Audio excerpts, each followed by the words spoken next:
sabay-sabay na umindak ng may kagalakan sa kanya.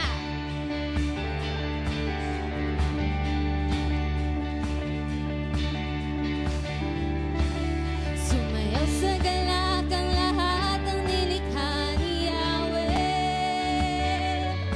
Sa kabutihan niya tayo'y magpasalamat. Mga kamay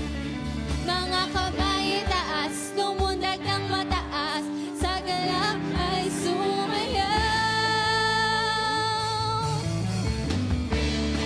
Sabay-sabay po tayo umindak sa ating Panginoon.